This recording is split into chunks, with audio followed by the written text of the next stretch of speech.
Welcome back to Big Mouth and welcome to the Big Mouth Daily Live. Welcome. It's Thursday. I have a very dicky tummy. I'm really suffering. So be gentle with me and welcome to the Big Mouth Daily Live. Welcome viewer number one. I've got something to talk about. I'm going to rant about something. It's about Zack Snyder. It's about Batman v Superman, Dawn of Justice. I'm going to rant about it right now. We've got 3 people in the chat. Let's go. Right. I woke up this morning and I love the DC Syndicate, so I hope they never block me because everyone seems to block me, right? Anyway, the DC Syndicate told me something or told all the fans something I never knew about Batman versus Superman, Dawn of Justice. Are you ready for this? Gentle reminder that Wallace Keith was meant to turn into Metallo in Batman vs. Superman before being replaced with Doomsday. I didn't know this. This has triggered me. Think about this, right? Wallace O'Keefe was a great character with a great backstory. Imagine him blowing up in the Senate building. And then Luthor's endgame is taking his charred body and turning him into Metalo, right? Or something along those lines. Think about this, right? Wouldn't that have been better than Doomsday? Designated pile driver, so they had to change it. They didn't designate pile driver, that's what I heard anyway. Why did they have to change it? Right. We got Doomsday in the second DC Extended Universe movie. But then Snyder comes out and says, well, guess what? It's not actually the real Doomsday. We may do that later on. It's ridiculous. Designated pile driver because the info was leaked. Oh, really? So what? So what? That is such a stupid reason, right? There's leaks all the time. Jesus Christ, that's ridiculous. To go with Doomsday, who's not actually the real Doomsday, and kill Superman off in the second movie, right? And it is effective, and I do feel the emotion. Don't get me wrong. Metallo is a domestic villain. It would have worked, and he could have survived and been a big part of the franchise. You know, what was his name again? I forgot his name already. Wallace, not O'Keefe. Wallace Keith, right? Designated pile driver. There was a lot of leaks around that time. There was. Snyder didn't block out. He trusted the wrong people. Billy Manchester United glazes out. Hello. There was a lot of leaks around that time. Designated pile driver. I think I've read that already. But this is typical Snyder, right? That would have been awesome. And by the way, more people would have loved the film if you actually had Metallo. All right. Keith isn't, I don't think he's a comic book character. I could be wrong. And I don't think he's a version of Metallo. You know, you could have actually used John Corbin or something like that. But hey, I'm not going to get into semantics here. But this would have made it a more kind of, a relatable character, a relatable villain. We start off, what's his bloody first name again? Wallace. You start off with Wallace Keith, a fantastic performance by an actor. And by not having him as Metallo, what's the point of that character, really? And I know he's angry with Superman, and obviously Luthor sacrifices him, and it works as part of the plot. I get that. But him becoming Metallo, after that build-up, and after that, but probably he wouldn't be the right villain for a Batman and Superman movie, right? But then Batman v Superman should never have been anyway, right? It was too early. Right, Batman should have had his own movie, right? And then he has flashbacks to the Second World War where people are pressuring him to kill the Nazis and Hitler. That was my script. Ronnie Dodge, morning, mate. Gal used the Wonder Woman 3 hashtag last night. Oh, did she now? Did she now? Well, this is very interesting. By the way, I'm going to change the subject. I do have a lot of articles to read. I'm not sure if I'm going to get through them or if we're going to continue this discussion because I'm really triggered right now. Thank you for this. Let's go to Gal because I did read it, but I didn't see that. So let's go to Gal Gadget if she hasn't blocked me.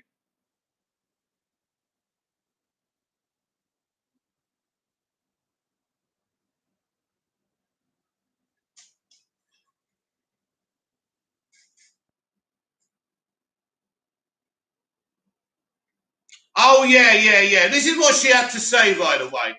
Listen to this bullshit, right? Wonder Woman came out 4 years ago and changed my life. Thank you all so much for the love. I'm forever grateful for the amazing opportunity, and I promise we will always do everything to keep until. Let's start again. I'm grateful for the amazing opportunity, and I promise we will always do everything to keep until Wonder Woman's story in the best way possible. Love and peace. Hashtag Wonder Woman free. Gal, you haven't kept that promise though. You were a producer on Wonder Woman 84. You approved of what happened, what Patty Jenkins did with Wonder Woman 84. So you're saying that listen, I promise we will always do everything to keep until Wonder Woman's story in the best way possible. Love and peace. But Wonder Woman 84 wasn't telling Wonder Woman's story, gal, in the one way possible, in the best way possible, right? Why? And you're saying that, hashtag Wonder Woman free. And, by the way, Ronnie, has Patty Jenkins made any statements about the anniversary? Let me know. I don't think that she has, which is very curious, right? I still hope and think she's off the project, but it's interesting what she said. Has Gal basically binned Patty there by saying that we will always make the best decisions for Wonder Woman's stories? Interesting. Very, very interesting. I didn't realize she hashtagged Wonder Woman free, which is kind of exciting.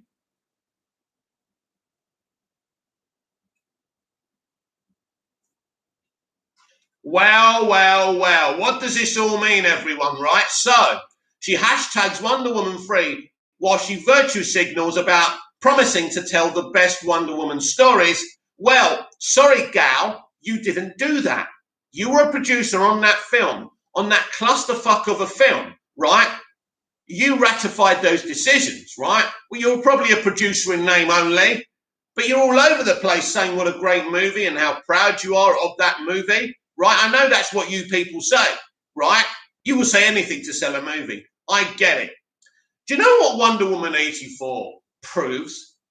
Ronnie Dodge, no, she's been quiet on Twitter. On the bright side, Barbara said on Instagram, we're getting more Flash movie news, replying to a fan. This is true. I was on there. I saw this on Twitter, Ronnie Dodge soon. I saw this on Instagram this morning. I saw her post something about an actor wishing him a happy birthday, blah, blah, blah. And someone asked, any Flash news to come? And she said, soon. So that's very, very exciting. So we could get something very, very soon, probably a costume reveal. So that is exciting as well. And we'll see what we're going to get with that.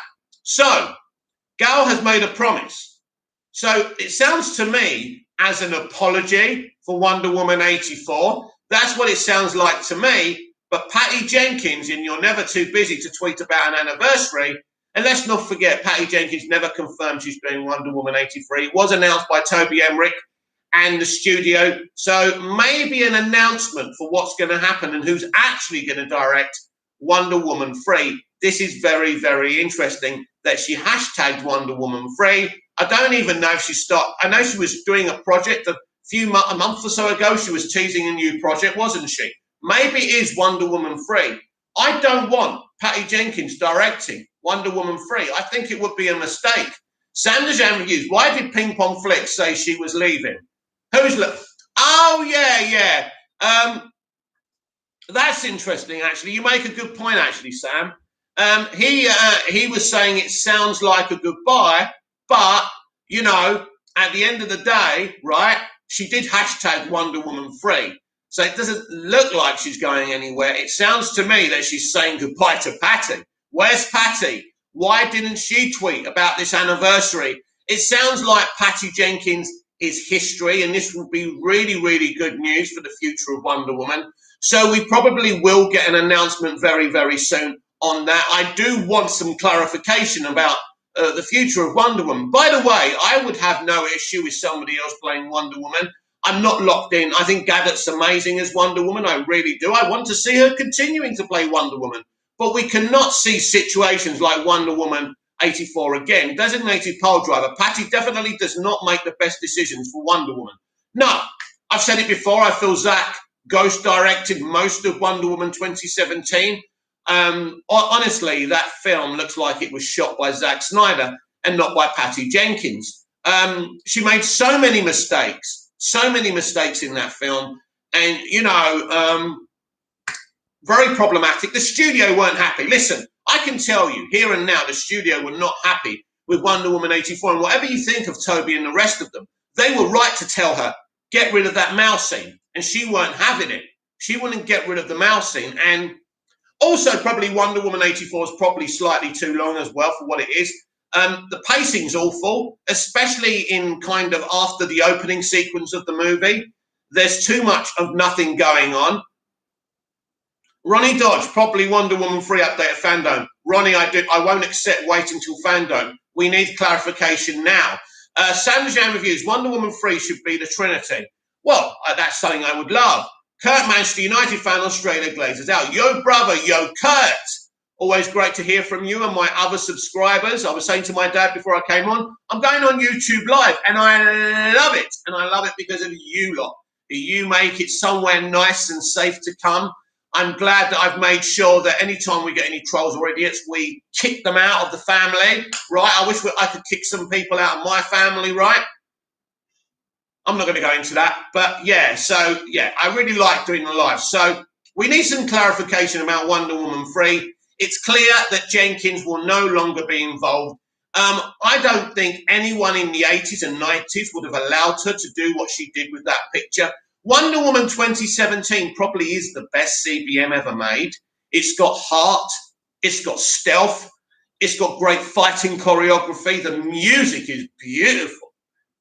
Kurt, Manchester United fan, Australia Glazers out. I'm going good tonight, brother. 6:17 p.m. here in Australia, brother. Awesome. How's your COVID situation? I hope things are improving. Are you still locked down?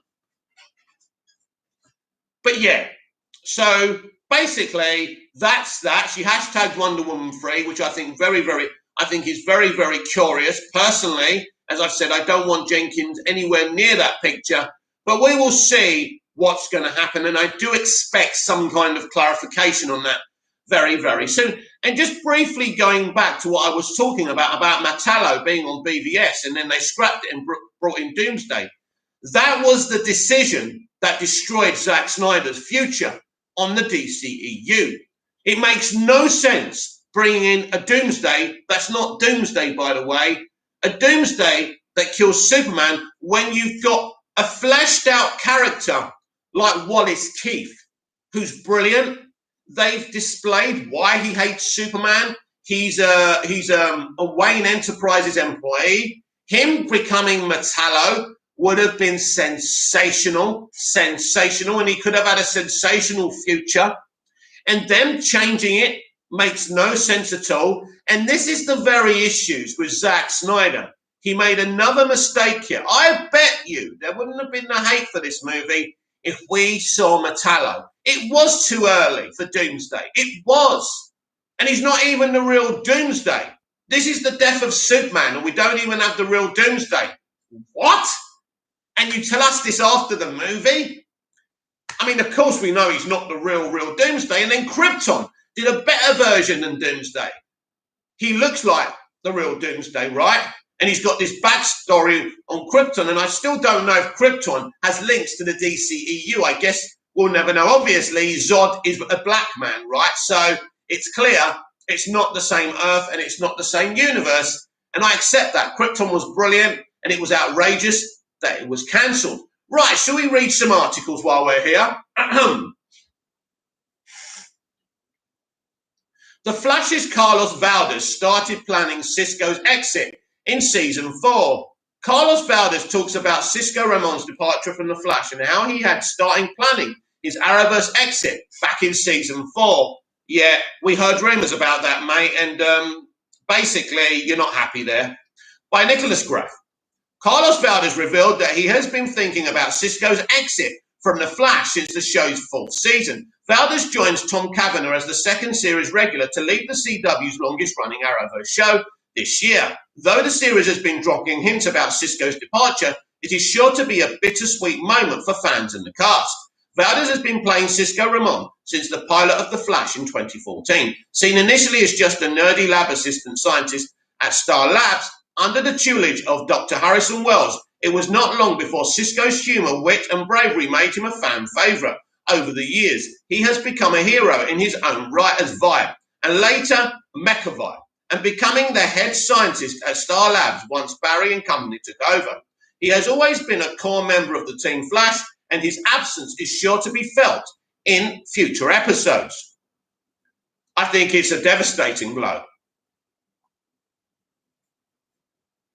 Kurt, Manchester United fan, Australia Glazers out. 14 new cases here in Australia today. I miss play soccer now, brother. Ronnie Dodge would have been a good move, but Zach is still done. Listen, it doesn't really matter if Zach's done or not. I mean, this is what I'm trying to say, Ronnie, is this is part of the reason that he is done, right? Decisions like that. He sets up this brilliant human story for Keith, Wallace Keith. Making him the villain of the movie would have been beautiful, and people would have embraced it and liked it more, right? So it doesn't make sense to me. Departure from The Flash. Valdez says he started planning for his exit back in season 4. While he says he has been extremely lucky to have worked with the excellent cast and crew of the series all this time around season 4, he started thinking about that the end of Sisko's journey might look like, while the final decision was not made till season 5 or 6. Valdez seems content that it is the proper ending for Sisko. When explicitly asked about when he was starting thinking about leaving, Valdez replied, "It's been a long time actually doing this kind of show with the sort of commitment that comes with it. It happened very fast, and I think that at the time I was in a place where I was still figuring out my life, and right around season 4, I started debating what the end for this character might look like." So that said, that seed was always there, but it didn't really start becoming a reality until much later on, like the end of season 5, season 6, where I started to become more comfortable with the idea of, I think there's a good way to put an end to this chapter. While Sisko's exit may strain Team Flash, Valdez also points out that the show has been excellent about bringing new life into the team. No, it hasn't, which should help make the transition easier. No, it won't. Valdez's final episode will air on Tuesday, June the 8th, with a story that has been teased about being a bit goofy instead of dramatic, which is a mistake. Valdez is grateful they chose this route, I'm not, for his exit, saying that it felt cathartic as the episode is a very silly, very goofy, low-stakes departure. What a stupid fucking idea, Mr. Valdez, right? I mean, I've unfollowed him anyway because he's one of these alt-left nut jobs, right? But at the end of the day, imagine an iconic character. He's played him well, he's been written well, and we're going to have a goofy, silly ending to this character. It's ridiculous, which allowed him to play around with the character one last time. With Sisko and the Wells' departure from Flash, fans have to wonder how much longer the show will realistically stay on the air. It has been renewed for season 8, but if cast members continue to leave, it might not feel like the same show anymore. Season 7 already has some fans and critics claiming the show is falling apart, though some of that might be due to the strain of production during pandemic times. Don't give them that excuse. But the question remains, can they keep The Flash running without so much of the talent that launched it from the beginning? Yeah, I think it's a dead show, Walking. I think all the Arrowverse shows are dead, basically apart from Superman and Lois, which really isn't really an Arrowverse type of show.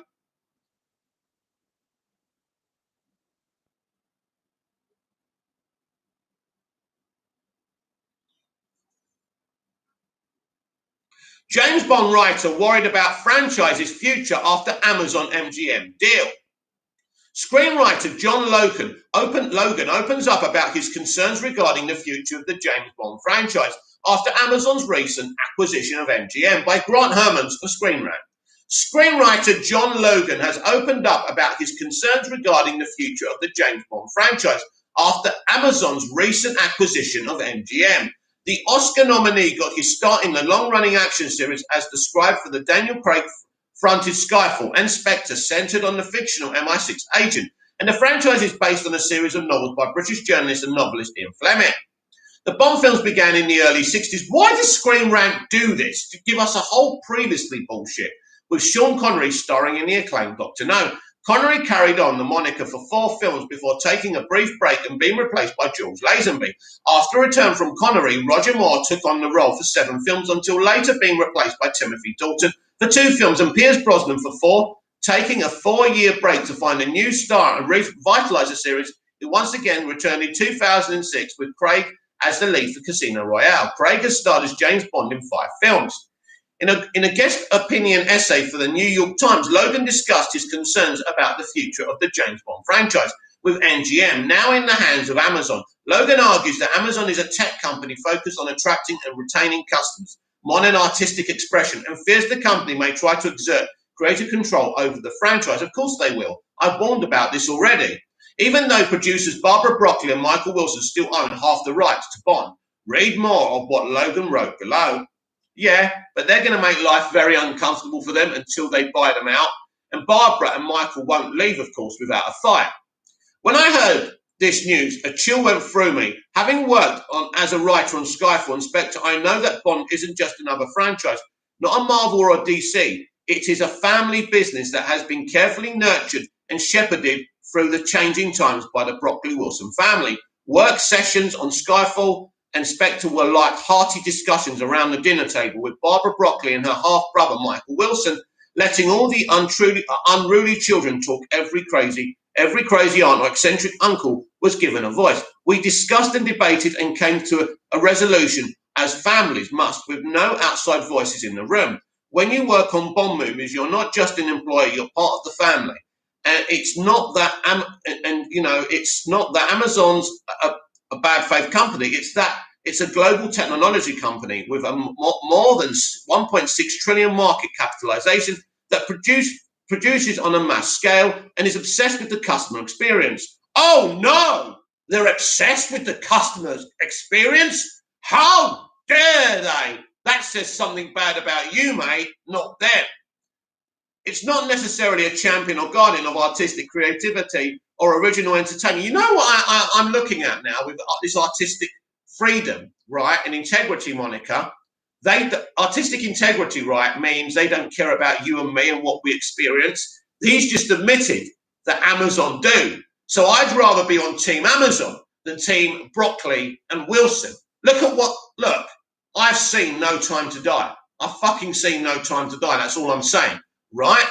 So at the end of the day, these people are complicit. You know, Spectre is a terrible Bond movie, but obviously Skyfall is a classic. How can he have been involved with both of them? Who knows? But it just makes me laugh when he says Amazon are bad because they're obsessed with the customer experience. How dare they, right? Oh my God, you just exposed yourself. Upon the announcement of the Amazon MGM deal, one of the major concerns was the theatrical future of the Bond franchise, especially as many studios continue to utilize their streaming platforms to release their tentpole titles. Thankfully, Broccoli and Wilson followed the news up with a statement confirming future films will still get theatrical releases, but for some like Logan, there's still far too much uncertainty regarding the series to be able to breathe a sigh of relief.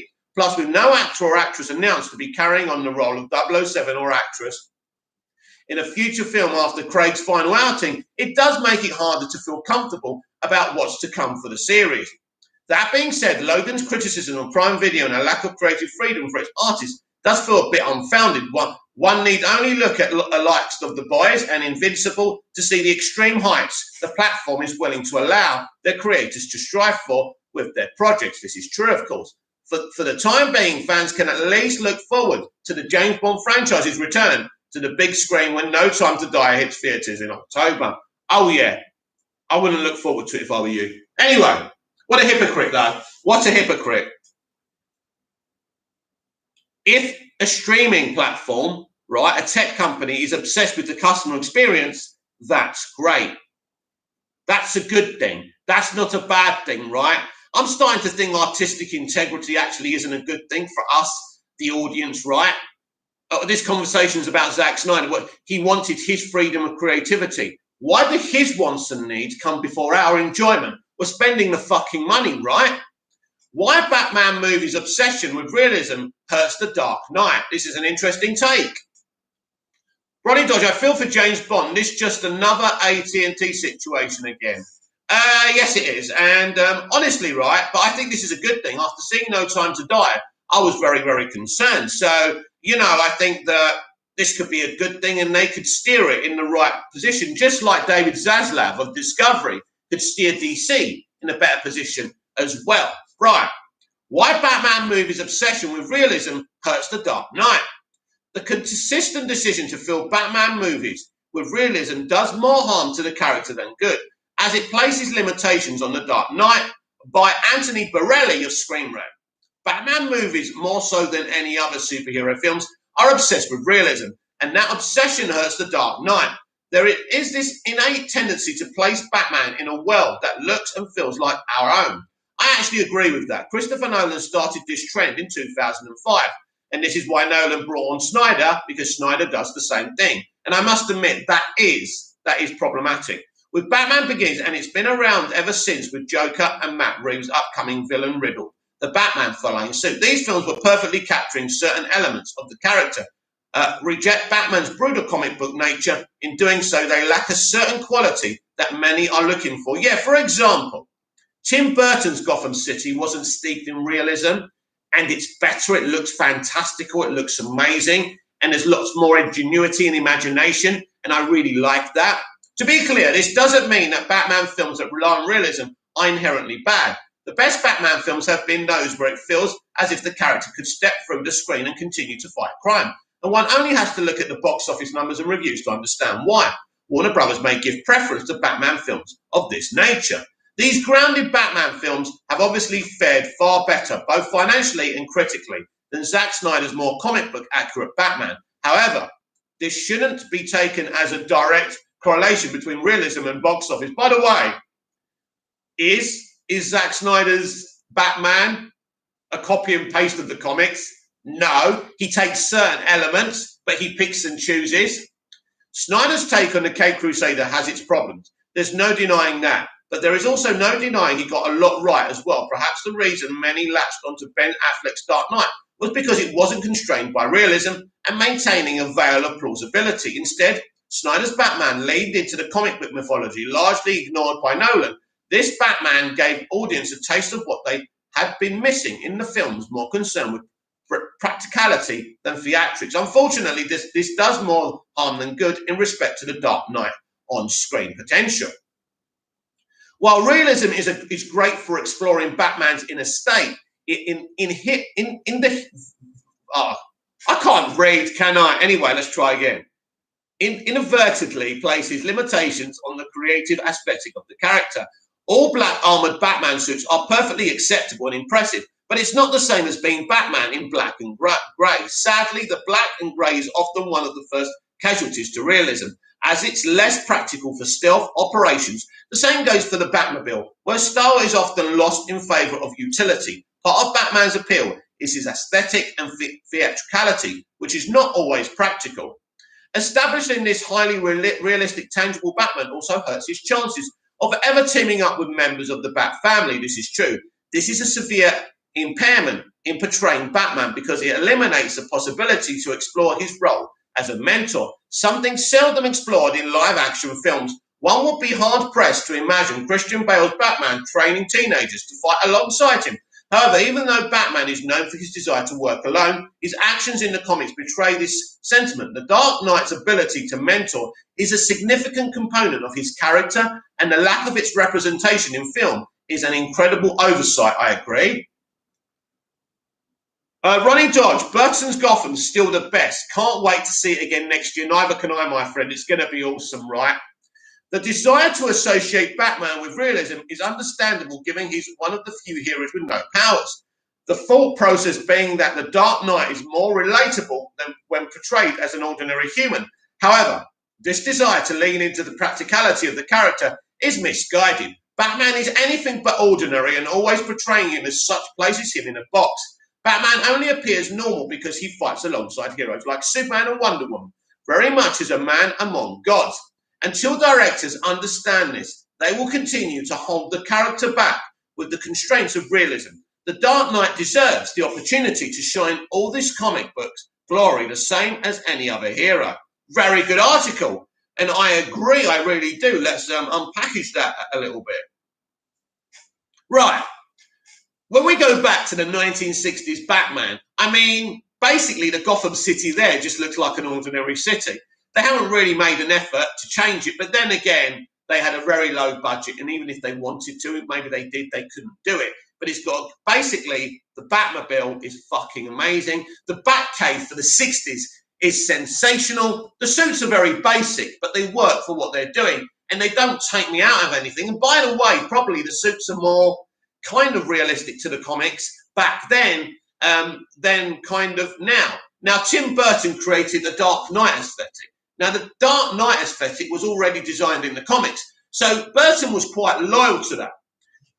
Listen, I love Batman Begins, but it is pretty much real world Batman. That's fine with me. It works for those movies. It's okay. I mean, Snyder's Gotham isn't fantastical. Ronnie Dodge, I'm surprised that Burton isn't a producer for The Flash.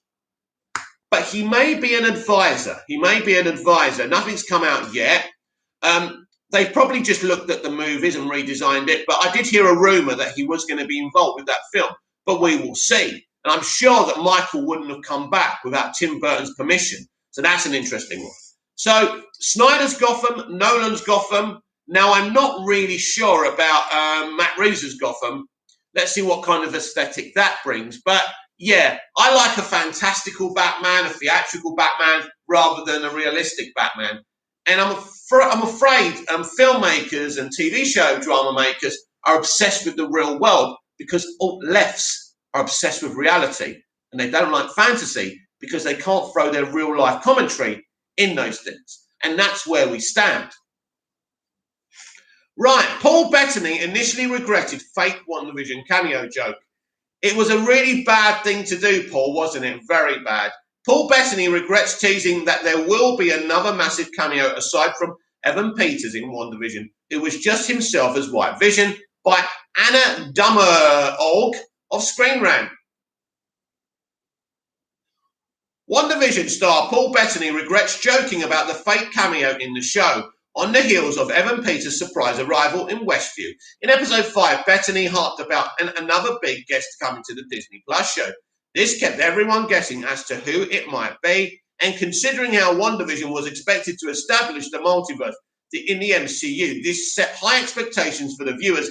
This is a bit like when we had Missy in Doctor Who and River Song. Everyone's going, who is it, Susan, this one, the other? And you should never tease. That you should never get in. You let the fans guess. Don't get involved because you get yourself into trouble.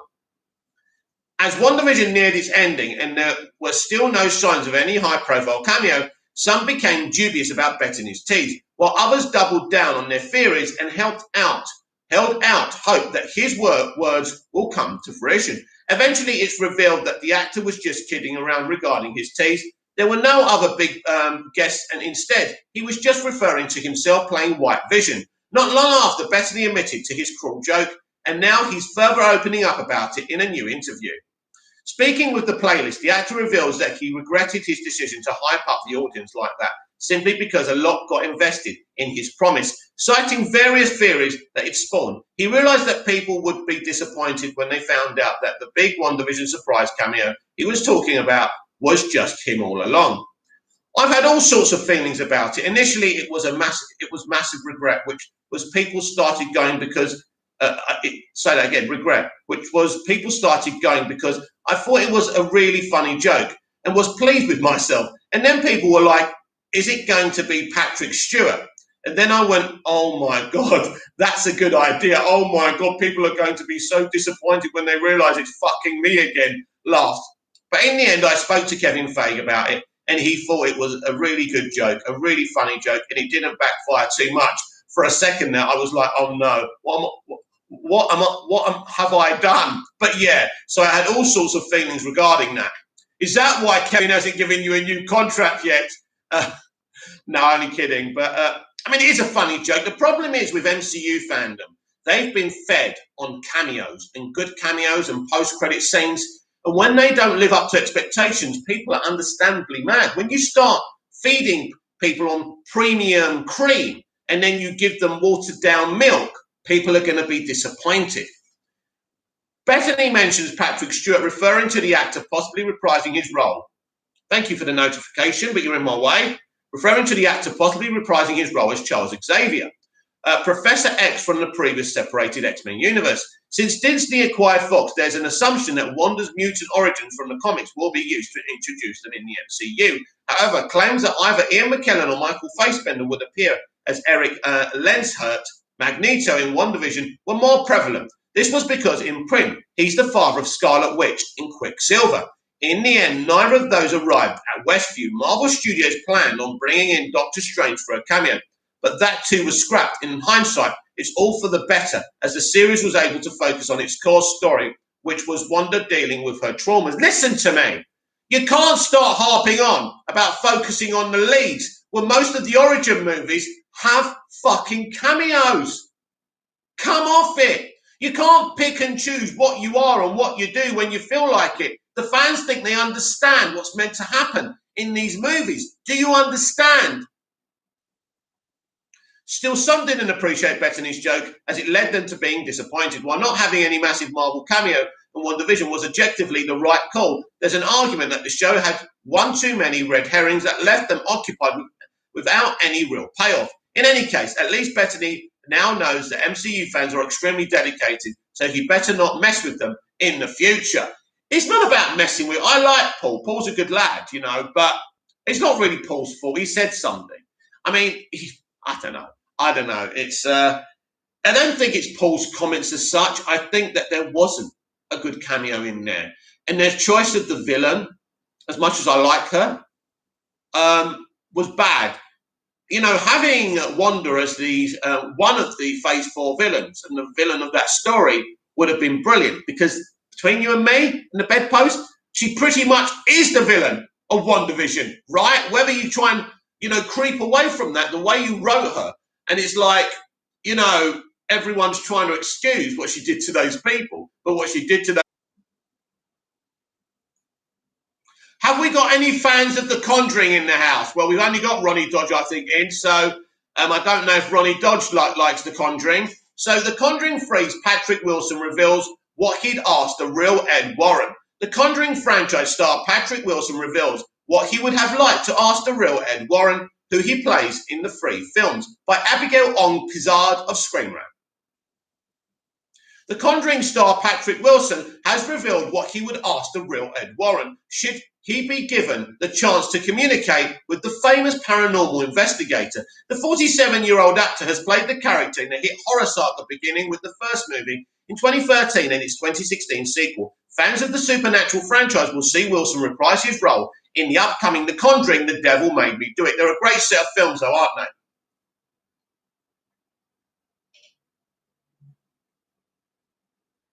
Ronnie Dodge, gotta go, mate. See you later. See you later, Ronnie. Thank you for your support, and thank you for being part of the channel. And I'll hopefully see you tonight, where we could have some big news, I'm being told. Let's just see. As the 8th installment in the Conjuring cinematic universe, The Conjuring, The Devil Made Me Do It explores one of Ed and Lorraine Warren's most chilling paranormal cases. The husband and wife duo investigates the shocking murder of a young boy whose killer had claimed demonic possession in defense of the crime. Vera Farmiga, a brilliant actress, by the way, also reprises her role as Lorraine Warren. Go and watch her as Norman Bates' mum in Bates Motel. She's sensational. The movie was originally slated to be released last year, but was postponed due to the pandemic. It is now scheduled to hit theatres on June the 4th and will have a month-long simultaneous streaming on HBO Max. In an interview with Comic Book Wilson, revealed that it would be an exciting experience to connect with Ed Warren because the paranormal expert passed away years before The Conjuring was being developed. Wilson never had the chance to meet him in person. However, the actor did not discount a supernatural encounter. According to Wilson, it would be like meeting his favourite rock star. He imagined asking the demonologist about mundane things, such as if he ever carried a knife in his pocket. This is what Patrick had to say. I just look at everything like right in front of me. I don't think about, oh, if I only had the chance. I think I would be so nervous at this point because I feel like I'm crafted my own version of him in my head that I wouldn't want him to screw up. It's like when you meet a rock star, you're like, I want to meet you, but I kind of don't because you may totally blow it for me. It comes. Let me just give you a word of advice: never meet your heroes. I've been disappointed. It's not their fault. It's our fault for our expectations, right? No would be a for me, no. That would be super fun. I would love to just drill him about the smallest little things that no one would ever notice. Like I always carried a knife in my pocket or something like that, which he probably did actually. Now that I really think about it, he seems like one of those guys. Wow. Ed Warren died in 2006 at the age of 72. His wife Lorraine was still alive when Conjuring was released in 2013, so both Wilson and Formiga did get to meet her. She passed away in 2019. According to Wilson, it's a different kind of challenge to honour these real-life figures in the films. The Conjuring saga succeeds not just in depicting horrifying stories of demonic possessions, but also in their emphasis on the Warrens' relationship and accomplishments. The Warrens' legacy has inspired powerful stories and an entire Conjuring cinematic universe built around it. Aside from the mainline film series, there are 3 movies about the infamous Annabelle doll: Annabelle 2014, Annabelle Creation 2017, and Annabelle Comes Home 2019. The franchise also includes 2018's The Nun, another sequel in development. While the success of these horror movies prove that audiences love a good scare, it is the actors' work that humanize their characters in a way that viewers would want to know more about them. The Conjuring: The Devil Made Me Do It adds another layer to the Warren story and will no doubt secure Wilson's reputation as Hollywood's Scream King. Absolutely brilliant, right? Definitely check that film. It will be streaming on HBO Max and in cinemas across the world where open. Now, this was a bit of a shock for all of us. Jupiter's Legacy will not be having a second series. Jupiter's Legacy cast released from contracts. Jupiter's Legacy is coming to an end, sorts over at Netflix, as the streamer has released the cast from their contracts and will develop a new show by Rachel Abernathy of Scream Rant. Netflix has released the cast of Jupiter's Legacy from their contracts as it moves forward with another project set within the show's universe. As Netflix's first series to emerge from their acquisition of Mark Millar's comics empire, Jupiter's Legacy debuted in May on a wave of eager anticipation. The series centered on the utopian Josh Duhamel and his superpowered family, while flashing back to the utopian's early days with his team, the Union of Justice. Jupiter's Legacy also dealt with the opposing mindsets of the new generation of heroes. I think that's when it's weakest. I think the new generation were the problem. When you do the kids, sometimes they're not as powerful as the adults, kind of thing, on a new generation.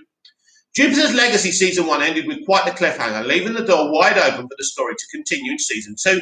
Though Netflix have been quiet about the show's prospects in recent weeks, Millar's deal with Netflix and his eagerness to adapt his comics for the streamers seemed to indicate more would be on the way. In fact, Millar even said Jupiter's Legacy Season 2 was planned out. However, it now looks like Netflix isn't pursuing the utopian story any further. Now, I'm going to give you an analogy after this article with Zack Snyder, because everyone's been kissing Netflix arse, saying how great they've been to Zack. So this is an interesting thing, right? Per Deadline, Jupiter's Legacy will no longer be an ongoing series over at Netflix. Instead, the streamer is creating a live-action Super Crook show, which is based on a comic series Millar wrote with Linnell Francis. Super Crooks will be set within the same universe as Jupiter's Legacy, but it will be focused on a new cast of villainous characters to that end. The cast of Jupiter's Legacy, which also includes Leslie Bibb, Ben Daniels, have been let go from their contracts. Millar shared a statement on social media regarding the news, writing, "Given where we're going next, we made the tough call of letting our incredible cast out of their show commitment as we continue to thoughtfully develop all realms of the Jupiter's Legacy saga. We're confident we'll return to it later and just want to say thanks to you guys for your continued support and the cast and crew who made this look so great." You can see his full post below. We won't go into his post. So this Stephen DeKnight he must have directed a few episodes. Sad to see the story come to a premature end, but I wish Mark Millar and Netflix the best moving forward. My deepest thanks to all the cast and crew who worked so hard on Jupiter's Legacy, and to all the fans, I'm forever grateful. But by the way, DeKnight was a very big writer-director on Smallville as well, a very fantastic Smallville contributor, and very kind to the fans. I'd just like to say that. The live-action Super Crook series is separate from the already planned anime show, another Netflix anime show. They're obsessed, stemming from the same comic. It focuses on a band of villains and crooks who team up to pull off an incredible heist.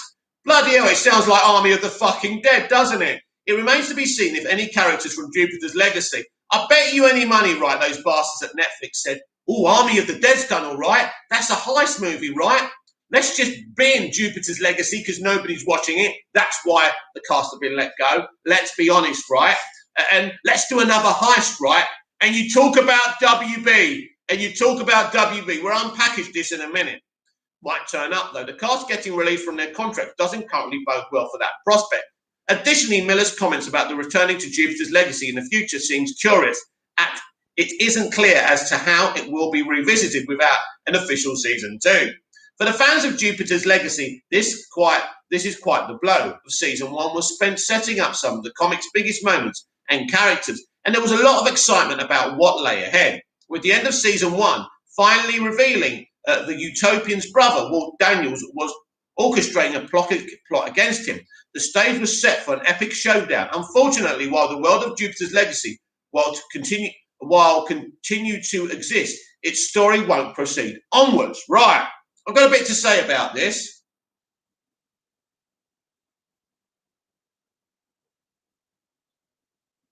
Right, yeah, I've got a bit to say about this. I was just prepping up my next article.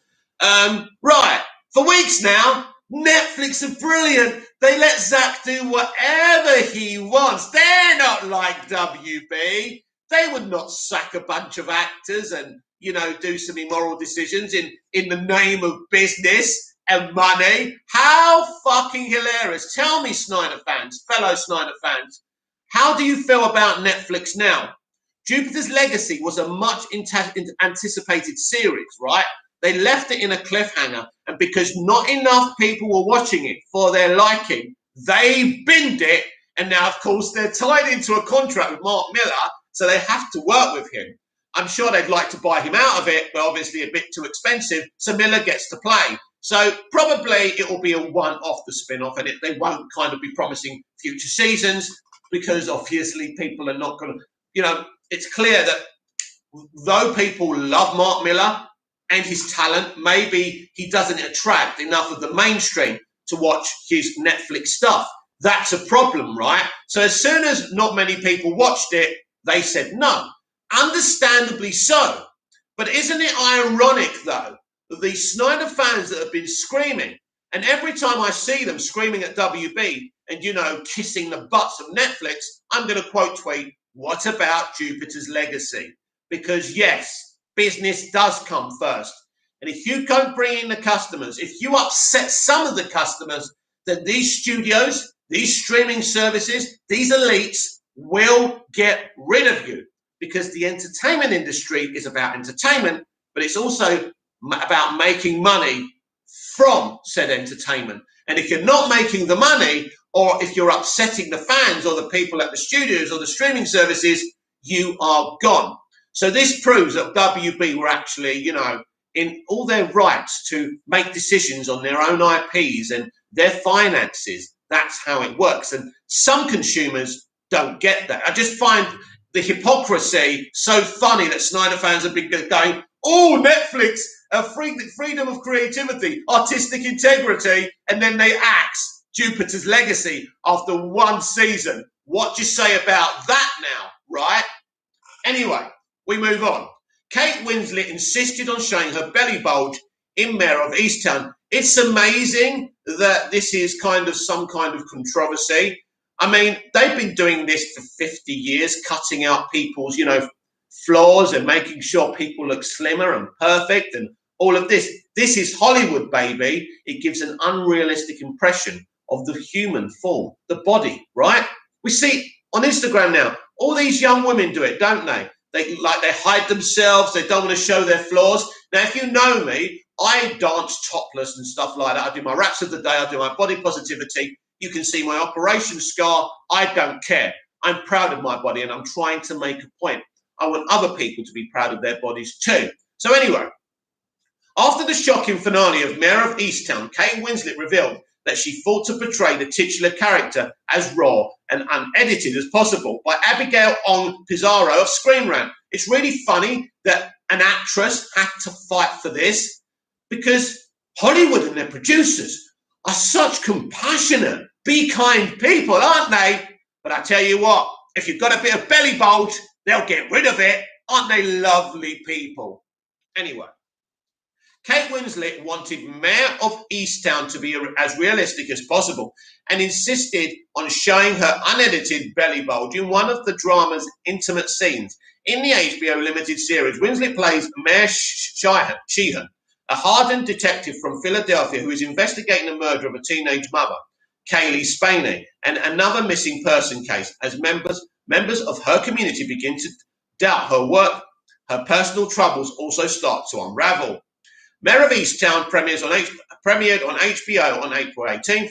Other cast members included Jean Smart, brilliant actor, Guy Pearce, fantastic, David Denman, and Julianne Nicholson. While it is essentially a crime drama, the series also delves into hardcore themes such as abuse, trauma, and grief. The suspenseful finale aired last Sunday, revealing the teenager's killer and giving its main character a sense of resolution.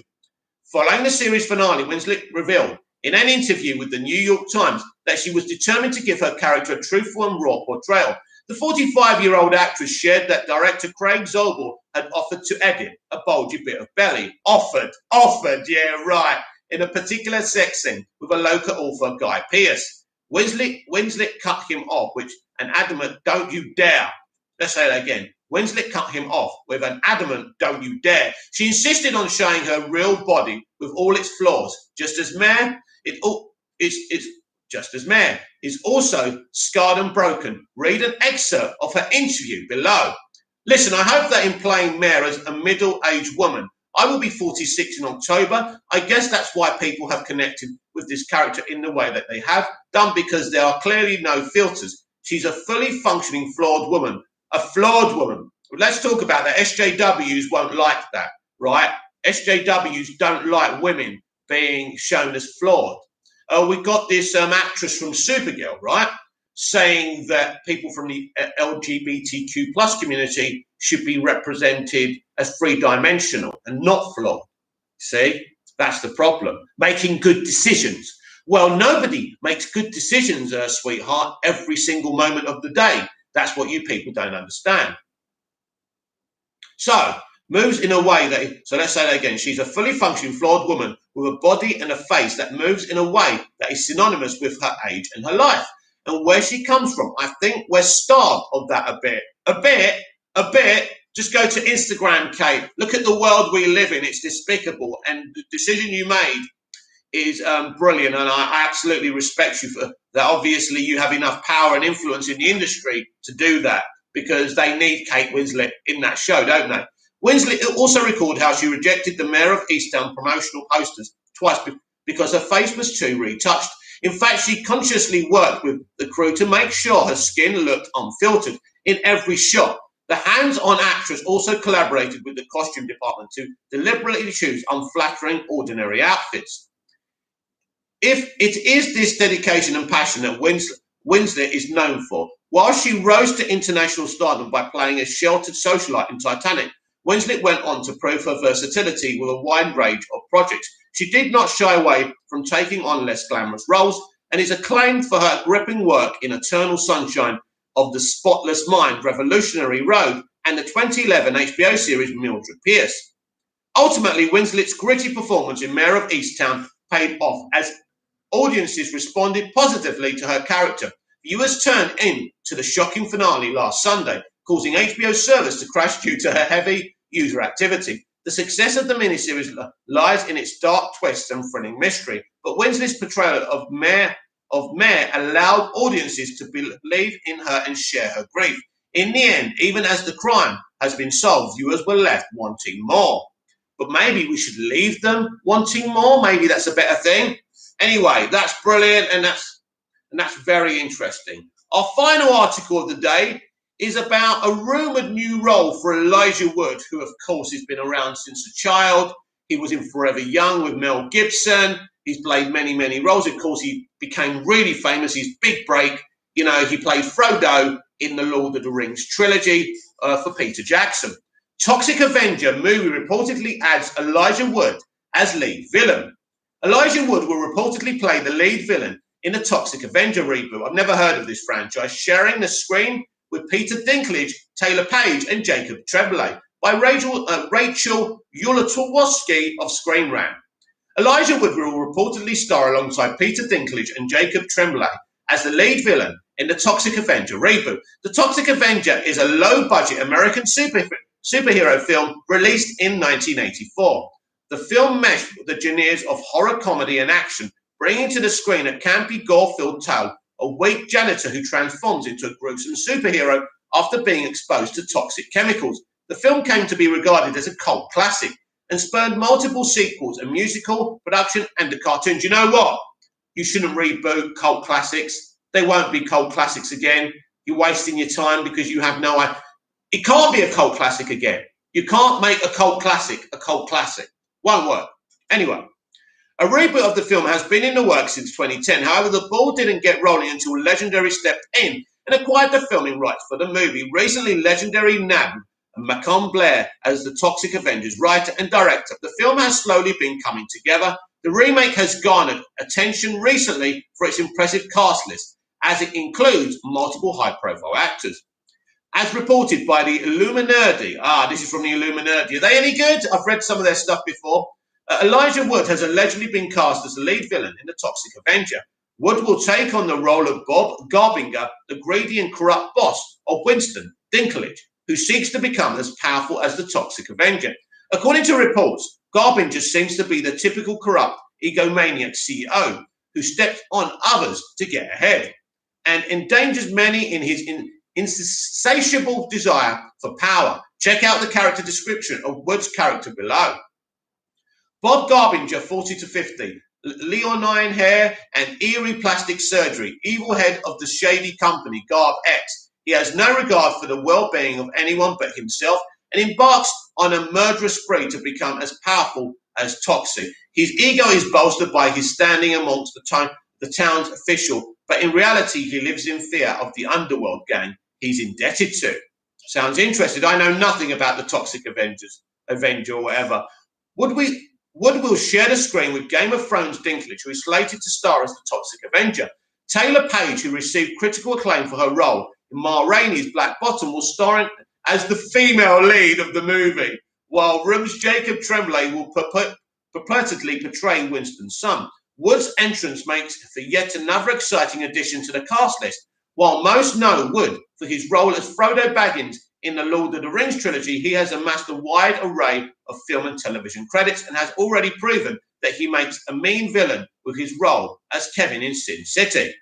The announcement that Wood will reportedly star in the Toxic Avenger alongside several other high-profile actors makes things interesting in general. The film has a slight disadvantage in that it doesn't have any affiliation with the giants in the superhero industry like Marvel or DC. Well, you don't just make stuff because it comes from a big franchise. That's the problem with people in the industry today. Also, the fact that the original is cherished for its low-budget campiness and gruesomeness makes it a bit difficult for a remake, which I already said, to embody everything that the cult classic did.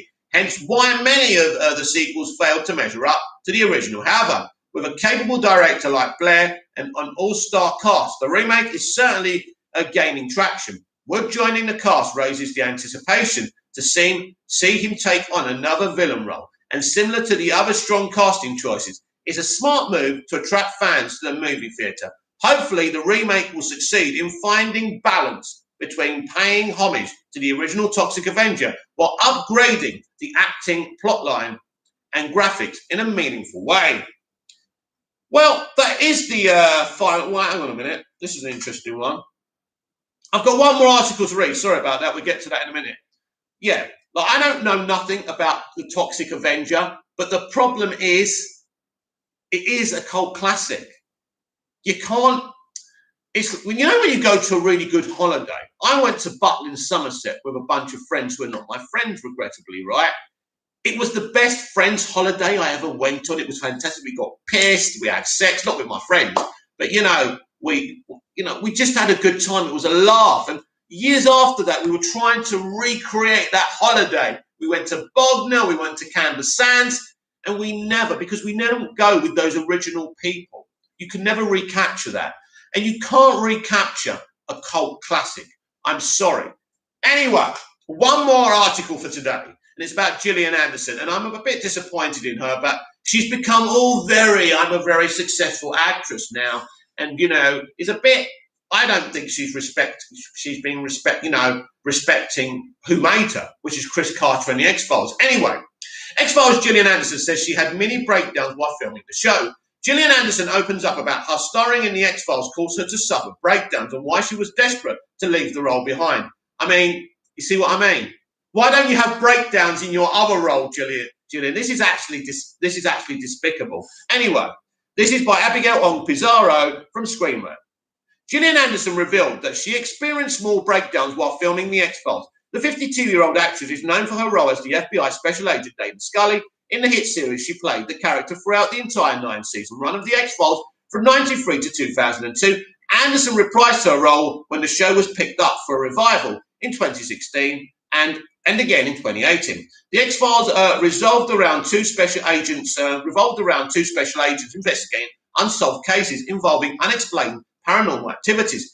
Anderson starred alongside David Duchovny, who played her FBI partner, Fox Mulder. Isn't it interesting? Duchovny isn't doing as well now as she is. The sci-fi drama also crossed over to the big screen, releasing two standalone feature films, The X-Files Fight the Future, 1998, and X-Files I Want to Believe, 2008. The X-Files may have cemented Anderson's place in the entertainment industry. Yes, it did, as a TV icon, but it also put too much pressure on her.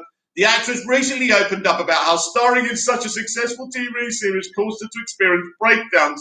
I had a good couple of mini breakdowns during that, the actress revealed during the latest THR roundtable discussion featuring other actresses, Cynthia Erivo, Anya Taylor-Joy, Elizabeth Olsen, Sarah Paulson, and MJ Rodriguez. It's always the women, isn't it, who are the victims. It's just hilarious. And these roundtables are mainly with women. Oh my God. Anyway, Anderson went on to share that she was desperate to leave her iconic X-Files role behind and did not want to look back when the show wrapped up. Read what Anderson said below. I'm just going to get annoyed now. At the end, could not talk about it, could not see it, could not see pictures, could not. I needed to immerse immediately in theatre in another country. And then after a while, I was able to embrace it again. But when I started to embrace it, it was almost like I separated myself so much that I was looking at the images as if it was another person. Yeah, because you were playing another person. When you immerse yourself so entirely as we can, and we do for such long periods of time, oh my God, there's not going to be no consequence to that. Of course, there's going to be consequence to that. I'm an actor. I'm a trained actor. I act on the stage. People recognize me when I go out in the streets of Ayia Napa. I understand the pressure. It's not your fame, right? Nobody knows me outside of Ayia Napa, right? Maybe a few other places in Cyprus, right? I get that. But this is bullshit, Gillian. This is bullshit, and you know it. According to the actress, she found a safe space in the theatre and appeared on several stage plays in London after her time in The X-Files. Rishi Meyer, I'm so depressed. I can't believe I get paid millions to pretend to be someone else. Don't get me. This is how they sing to the ordinary person. They don't get it. They live in a bubble. And, you're dissing the show that made you, a show loved by billions of people around the world. According to the actress, she found a safe space in theatre and appeared on several stage plays in London after her time in The X-Files. Eventually, Anderson found her way back to television and even said yes to reprising her role as Agent Scully when the series was renewed for its 10th and 11th season. In 2016 and 2018, currently the stars in the Netflix comedy drama Sex Education, where she plays the lead's mother and a sex therapist. She also recently played Prime Minister Margaret Thatcher in season 4 of The Crown, which of course don't give her any stress, right? Anderson is not alone in experiencing heavy stress and anxiety while immersing in a character. Thankfully, many actors are now opening up about their experiences to spark healthy discussions surrounding these issues. The X-Files star is known for being outspoken about the many challenges actors experience in the entertainment industry. She even co-authored the book. Listen to this. A manifesto for women everywhere. So it's not about actors. It's just about females, right?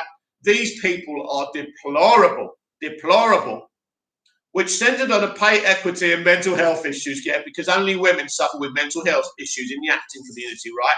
It's fortunate that Gillian found healing on stage and her advocacy so she could make a successful comeback to share her talent with today's generation of viewers. Honestly, Gillian, I love you. Listen, I love Gillian Anderson. I really do. And I don't want you to misunderstand me. She's so talented. What she did as Dana Scully on X-Files was beautiful. And she's a really strong woman on the show as well, which is great. So she's great, right? The X-Files and Chris Carter gave her that stage. And she's saying that's the role that gave her stress. And her la-di-da, her la-di-da roles that she's getting so much acclaim for now give her no stress, of course, whatsoever. I wonder why that is. Look, so disappointing, so pathetic. I love you, Gillian. I love you. I'm sure you're a great lady, but you've become successful and it's gone to your head. Writing books about women getting stressed and honestly, Gillian, it's so sad. You people are all very sad with your political commentary and your identity politics. It's very sad. This is the problem with social media now. We know them. When I was a kid, I didn't know what Clint Eastwood's opinions or Robert De Niro's opinions were. They could be shit opinions. They could be shit people. They probably are. But I didn't know about it. This is what social media has done. It's given us this link and relationship to these people. And of course they can say what they want, as everyone can, right? And I get that to a level, of course. But I think it's a shame. They overexpose themselves as well within the media. These THR roundtables are always very woke and, I'm a woman and I'm so strong. Let me tell you who the only strong women are. If you ever watch this video, girls, you know the women I applaud, the single mothers living in council estates with dads who ran away ages ago, where you don't know where you're going to feed your child. You don't know where you're going to find the next penny to feed your child, but you do it. You have to take your child to school every day, then rush off to work, come back from work, get your child home. You're the fucking legends. The other legends who are female and strong women are rape victims and survivors of abuse. You're the heroes, not millionaire, billionaire actresses who say, I couldn't handle playing another person. Gillian, it's disgraceful when you think of the women out there living lives in poverty. And you just don't get it. You're tone deaf. You don't understand. I love your talent and artistic, achievements. I do. But maybe you should listen to that interview, read your book, and think about it. Nobody cares about your problems because you come across as successful. Everyone has their problems. But why do you have to tell everyone about them? Why? It seems very, very diva-ish. It seems, look at me. And it makes people dislike you. And I don't dislike you, but I think it's a bad look, Gillian, if you ask me. And you're not. But I've got an opinion about everything. That's why I'm called Big Mouth. And I'm going to give my opinion. Richie Mo, she was fantastic in the X-Files, but I will never feel sorry for someone who is a multi-millionaire claiming to have trauma from acting.